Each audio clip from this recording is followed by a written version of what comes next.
नमस्कार दोस्तों, मैं अरुण गौतम। स्वागत है आपका अभिजात क्लासेज पे। प्रीवियस वीडियो में हम लोगों ने बात की थी गोनेट ग्लैंड में टेस्टिस की, और आज हम जो बात करने जा रहे हैं वो फीमेल गोनेट ग्लैंड, जिसको हम ओवरीज कहते हैं।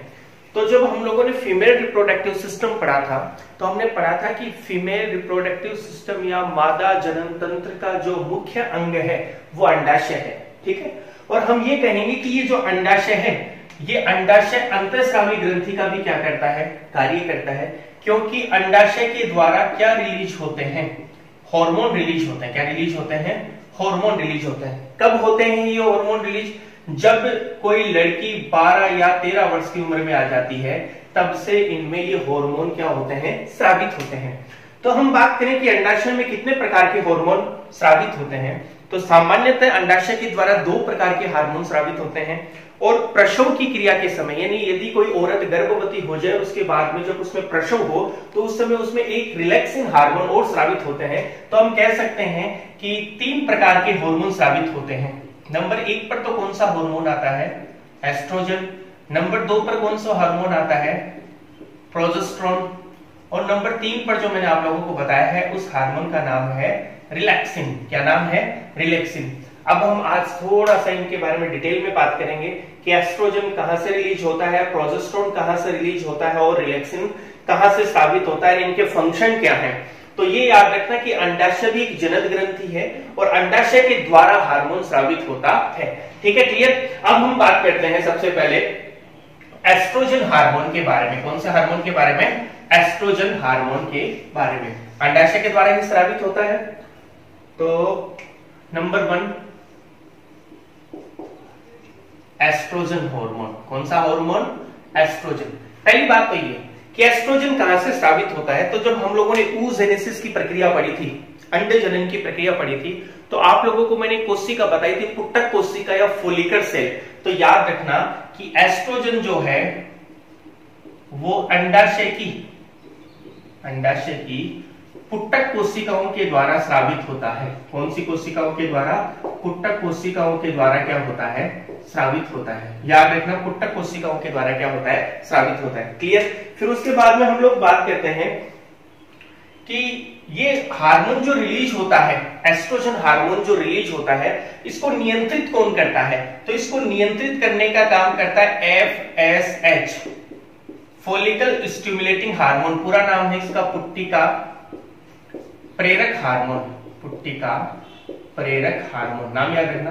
और ये जो हार्मोन है पुट्टिका प्रेरक हार्मोन, ये पिट्यूटरी ग्लैंड से, यानी कौन सी ग्रंथि से स्रावित होता है?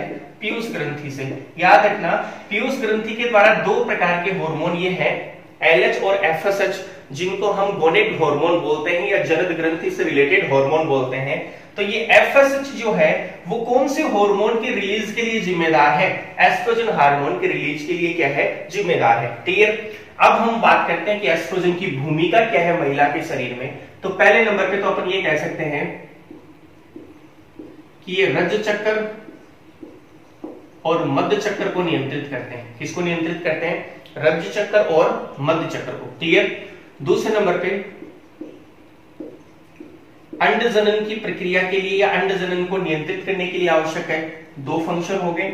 और तीसरा और जो सबसे इंपॉर्टेंट फंक्शन है वो है कि ये द्वितीयक लैंगिक लक्षणों का विकास करते हैं। कौन से लक्षणों का? द्वितीयक लैंगिक लक्षणों का। जब हमने कल वृषण वाली ग्रंथि पढ़ी थी तो उसमें भी कहा था कि टेस्टोस्टेरोन जो हार्मोन है वो द्वितीयक लैंगिक लक्षणों के लिए जिम्मेदार होते हैं। और यहां पर हम बात करें कि एस्ट्रोजन हार्मोन द्वितीयक लैंगिक लक्षणों के लिए जिम्मेदार है। तो क्या है द्वितीयक लैंगिक लक्षण महिलाओं में या लड़कियों में? तो आवाज का पतला होना, मेमोरी ग्लैंड या स्तन ग्रंथि का विकास होना, पेल्विक एरिया यानी हिप्स की जो बोन है उसका क्या होना? चौड़ा होना, या हिप्स में अपन बोल सकते हैं कि ग्रोथ होना। ये सारे के सारे कौन से लक्षण है? द्वितीयक लैंगिक लक्षण है। तो एस्ट्रोजन कंप्लीट। याद रखना कि एस्ट्रोजन अंडाशय की पुट्टक कोशिकाओं के द्वारा क्या होता है? स्रावित। और इसको कंट्रोल करता है कौन? FSH। और ये इसके क्या है? फंक्शन है। नंबर 2 पर जब हम लोग बात करते हैं तो नंबर 2 पर आता है प्रोजेस्टेरोन हार्मोन। कौन सा हार्मोन?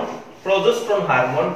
प्रोजेस्टेरोन हार्मोन काफी इंपॉर्टेंट भी है, इंपॉर्टेंट तो एस्ट्रोजन भी है, लेकिन प्रोजेस्टेरोन से रिलेटेड क्वेश्चन ज्यादा पुटअप होते हैं क्योंकि वो कार्पस ल्यूटियम से रिलेटेड है। किससे रिलेटेड है?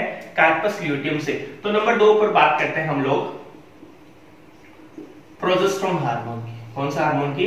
प्रोजेस्टेरोन। कहां से रिलीज होगा भाई प्रोजेस्टेरोन हार्मोन? तो हम लोगों ने थोड़ा सा, मैं आप लोगों को अलग से बता देता हूं कि जब हम लोगों ने ओव्यूलेशन पढ़ा था, क्या पढ़ा था? ओव्यूलेशन की परिभाषा बताई थी आप लोगों को, अंडोत्सर्जन की। तो उसमें क्या बताया था? उसमें ये बताया था कि ग्राफियन पुट्टिका फटती है, ग्राफियन पुट्टिका जो है वो फटती है, और ग्राफियन पुट्टिका के फटने से अंडा तो मुक्त हो जाता है। क्या मुक्त हो जाता है? अंडा तो मुक्त हो जाता है, और ग्राफियन पुट्टिका का जो शेष भाग है वो अब एक पीले रंग की संरचना बनाता है, जिसे हम क्या कहते हैं? Corpus luteum. क्या कहते हैं? Corpus luteum. जब आप लोगों को मेंस्ट्रुअल साइकिल बताया था उसमें भी अच्छे से समझाया था कि कार्पस ल्यूटियम जो पित्त प्रावस्था कहलाता है, पीले रंग की संरचना है। तो हम कहेंगे कि प्रोजेस्टेरोन जो हार्मोन है वो कॉर्पस ल्यूटियम के द्वारा स्रावित होगा। किसके द्वारा स्रावित होता है? कॉर्पस ल्यूटियम के द्वारा क्या होता है? स्रावित होता है। क्लियर? एस्ट्रोजन को कंट्रोल कौन करता है? एफएसएच। यहां इसको कंट्रोल करने का काम करेगा एलएच हार्मोन। कौन सा हार्मोन? LH hormone. और ये एलएच हार्मोन जो है ये भी कौन सी ग्रंथि के द्वारा ही स्रावित होता है? पीयूष ग्रंथि के द्वारा ही क्या होता है? स्रावित होता है। ये क्या काम करेंगे? प्रोजेस्टेरोन क्या काम करेंगे? प्रोजेस्टेरोन देखो, प्रोजेस्टेरोन जो हार्मोन कार्पस ल्यूटियम के द्वारा स्रावित होता है, ये एक तो गर्भाशय का आंतरिक जो वातावरण है, गर्भाशय का जो वातावरण है उस गर्भाशय के वातावरण को नियंत्रित रखता है। क्या करता है? नियंत्रित है। मतलब गर्भाशय के वातावरण का नियंत्रण कैसे? तो हम ये कहेंगे कि ये प्रोजेस्टेरोन हार्मोन जो है गर्भाशय के अंतःस्तर को बनाए रखता है। किसको बनाए रखता है?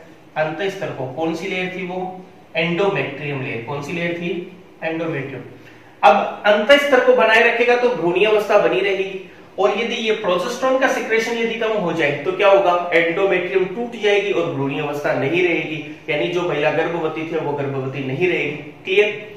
तो पहला तो हम बोल सकते हैं कि गर्भाशय के वातावरण को नियंत्रित करता है, या फिर डायरेक्ट याद करते हो कि ये अंतःस्तर के बनाए रखने के लिए, भ्रूणीय अवस्था बने रहने के लिए क्या होता है? जिम्मेदार होता है। क्लियर? दूसरा, वसा व ग्लाइकोजन के संचय में, वसा व ग्लाइकोजन के संचय में इसकी महत्वपूर्ण भूमिका होती है। किसमें होती है? वसा व ग्लाइकोजन के संचय में इसकी क्या होती है?